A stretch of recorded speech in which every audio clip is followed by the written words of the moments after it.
Good morning, good snowstorm morning, good morning to you. Good morning. Welcome to a daily dose of joy. Aspen edition, snowstorm. So I've been out hiking in the snow, hoping that we'd get enough sunlight to be able to film for you guys, but the snowstorm is here. So the morning light is not rising. So we're gonna do our daily dose of joy. Anyway, I'm trying to show y'all a little bit of this just winter wonderland. You can see kind of the mountain behind me. Let's see, I see at the top of the mountain, you can't even see everything covered with snow. But this does make for a wonderful, quiet woodland. So I thought we'll do a slow-mo flow. So for the next 5 minutes, just take in the sound. Maybe you'll hear the sound of the snow falling on my ski parka or the wind. We'll just be in this stillness together.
I think I'm gonna make it a little shorter this morning.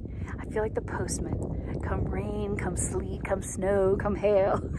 I'll do a daily dose of joy with you. Yeah, I'm almost at 1.5 years of every day without missing a day. Starting my day with a daily dose of joy and sharing it. Letting my light shine. It feels so good. So the storm is picking up. So that'll be just a micro dose, Slo-Mo Flow. And it's actually getting a little darker because the storm is rolling through. Have a wonderful, wonderful, wonderful day. May it surprise and delight you. Bye. See you tomorrow.